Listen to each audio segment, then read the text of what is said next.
Among the most challenging and devastating human diseases are glial tumors. In the effort to find better therapies, there's been a great push in harnessing the immune system to fight these tumors. The current landscape has been plagued with difficulties, but recently, a new door has been opened in the immunotherapy world.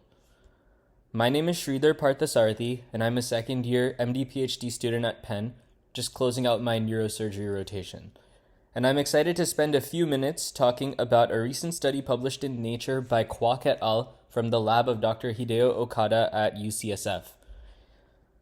In this talk, we will see how changes to RNA splicing in tumors gives rise to new possible immunotherapy targets for the future. To begin, many approaches have been explored in immunotherapy for glioblastoma. The dozen approaches that are illustrated on this slide are simply one subset. And in particular, I want to highlight the different cancer vaccine approaches and especially CAR T-cell therapy, which have been pioneered here at Penn. Most of these immunotherapy modalities rely on well-known immune pathways. To briefly review one of these pathways around the cytotoxic CD8 T-cell, a tumor cell or antigen-presenting cell will proteolytically cleave tumor-associated peptides. Some of the resulting small peptides may bind to human leukocyte antigen or HLA molecules, allowing for display of these antigens on the cell surface as the MHC antigen complex illustrated in the figure. A cytotoxic T cell that carries a cell surface receptor called a T cell receptor or TCR that is specific to this MHC bound antigen would recognize and bind. Then, after a host of regulatory steps, this cell may then become activated, and in that activated state, the cell proliferates and participates in tumor killing via factors such as granzymes and perforin. This seems to be a very effective built-in anti-tumor mechanism. So why does this not seem to work all that well in glioblastoma? There are several culprits, and I'll highlight just a few here. First, there are few somatic mutations that are identifiable in the DNA of glioblastoma cells that are specific, conserved, and result in antigens that can bring about a good immune response. Of course, the EGFR variants, EGFR amplification, and overexpression of IL-13 receptor alpha 2 are known and promising targets in the CAR T world. But broadly speaking, these targets are few and far in between. Additionally, these tumors do not have a large amount of immune cell presence at baseline in the setting of a immunosuppressive tumor microenvironment. But the biggest problem is that these tumors are just so heterogeneous. To illustrate this point, here's a figure from a preprint that's also out of the Okada Lab, in which this tumor heterogeneity has been quantified and visualized. So this is a patient sample of glioblastoma in which key mutations such as an EGFR or B7H3 are present, but as you can see, their distribution is inconsistent throughout this tumor. So you can imagine that using either of these as single targets would at best be incomplete. So how can we improve on this? One way to try and move forward is to find better targets. Good tumor neoantigens will fulfill a number of criteria. Here I'm going to highlight a few which are key for the Kwok et al. Paper and our discussion going forward. First, they should be detectable in tumors from a large number of patients. Secondly, and this is the tumor heterogeneity point again, different regions of the same tumor should carry and express this antigen. And lastly, of course, we want the antigen to actually give rise to a strong immune response. So let's talk a bit about RNA splicing, this concept that's explored by the Kwok et al. Paper in great detail. Thus far, our conventional targets have been identified at the level of DNA or protein. But in our central dogma of biology, we think of DNA being transcribed to RNA and RNA translated to protein. While this is a good foundation, there's regulatory steps at that RNA level that are worth exploring and expounding on. The most important of this is RNA splicing.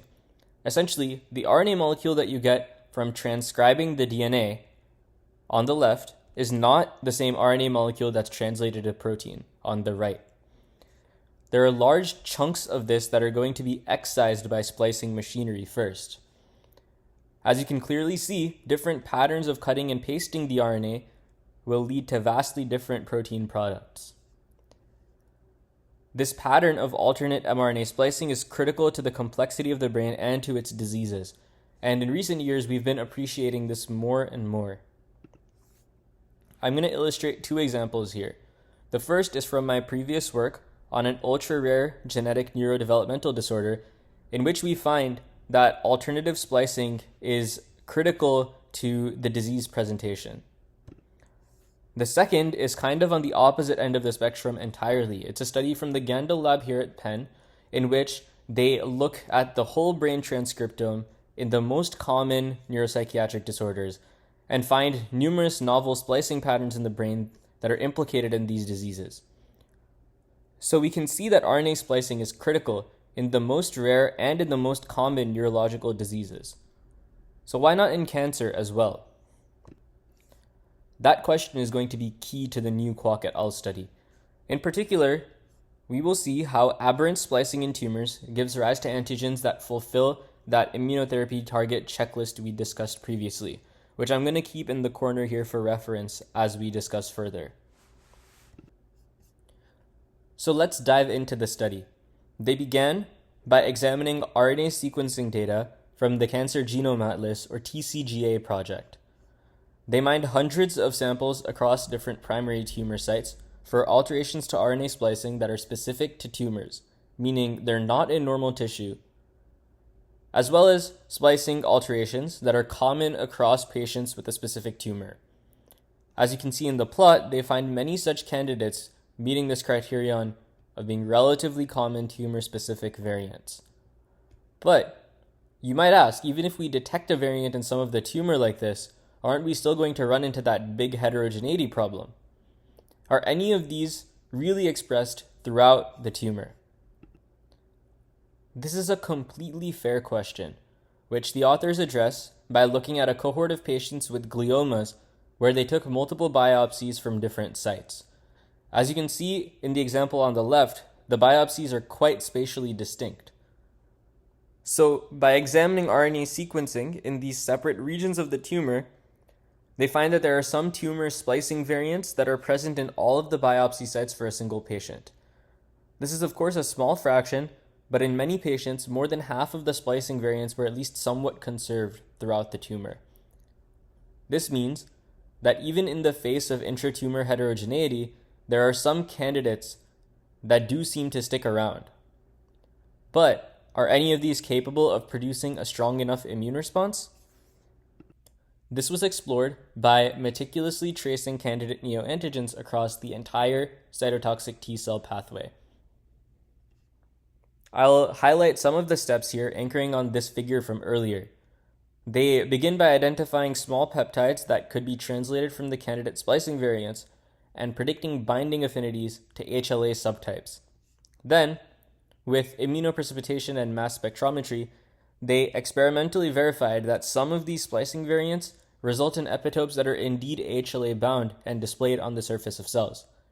This is to say that first critical step of antigen presentation is able to be carried out for some of the splicing variants that they found. Next, they filtered down these candidate neoantigens further by finding T cell receptors that result in neoantigen activity. They looked in healthy peripheral human blood for cytotoxic T cells which activate in the setting of the candidate neoantigen.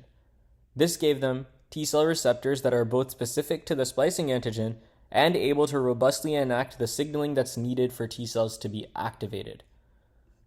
This tells us that there are circulating T cells in regular blood that can measurably activate against cancer-specific splicing neoantigens.